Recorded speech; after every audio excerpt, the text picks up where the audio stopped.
महादेव। 8वां अध्याय। भगवान शंकर द्वारा ब्रह्मा और केतकी को श्राप देना और पुनः अनुग्रह प्रदान करना।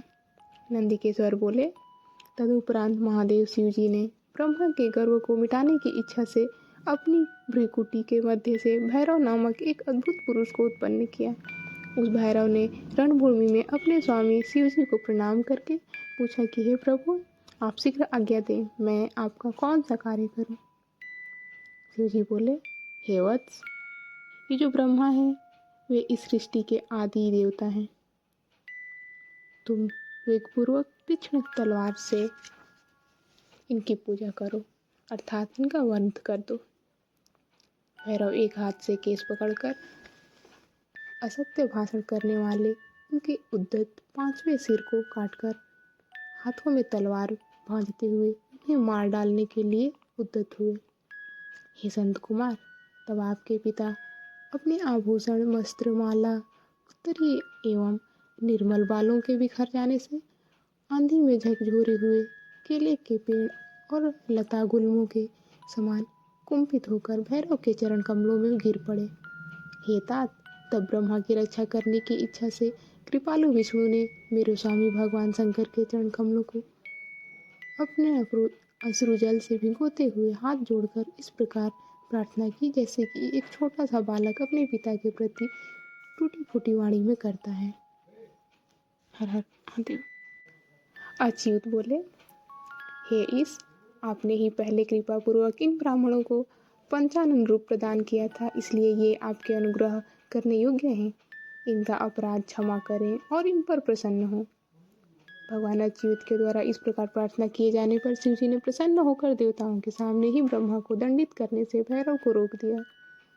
शिव जी ने एक सिर से विहीन कपटी ब्राह्मण से कहा, हे ब्राह्मण, तुम श्रेष्ठता पाने के चक्कर में सठे सत्व को प्राप्त हो गए हो, इसलिए संसार में तुम्हारा सत्कार नहीं होगा और तुम्हारे मंदिर और पूजोत्सव आदि नहीं होंगे।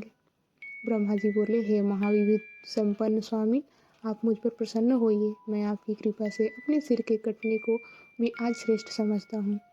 विश्व के कारण विश्वबंधु दोषों को सह लेने वाले और पर्वत के समान कठोर धनुष धारण करने वाले आप भगवान शिव को नमस्कार है। ईश्वर बोले, हे वत्स, अनुशासन का भय नहीं रहने से यह संसार नष्ट हो जाएगा, इसलिए तुम दंडनीय हो, दंड दो और इस संसार की व्यवस्था चलाओ। तुम्हें एक परम दुर्लभ वर भी देता हूँ, जिसे ग्रहण करो। अग्निहोत्र आदि वैतानिक और ग्रह यज्ञों में ही आप श्रेष्ठ रहेंगे।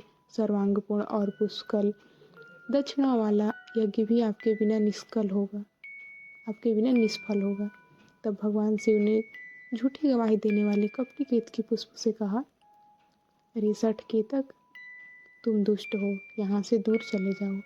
मेरी पूजा में उपस्थिति तुम्हारा फूल मुझे प्रिय नहीं होगा। शिव जी द्वारा इस प्रकार कहते ही सभी देवताओं ने केतकी को उनके पास से हटाकर अन्यत्र भेज दिया। केतक बोला, हे नाथ, आपको नमस्कार है।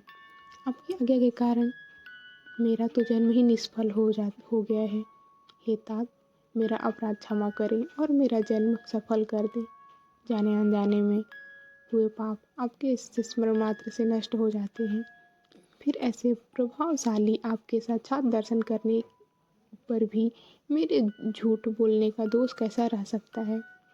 उस सभा स्थल में केतक पुष्प के इस प्रकार स्तुत करने पर भगवान शिव ने कहा, मैं सत्य बोलने वाला हूँ, इसलिए मुझे मेरे द्वारा तुझे धारण किया जाना उचित नहीं है, लेकिन मेरे ही अपने विष्णु और देवगण तुम्हें धारण करेंगे और तुम्हारा जन्म सफल होगा और मंडप आदि के बहाने तुम मेरे ऊपर भी उपस्थित रहोगे।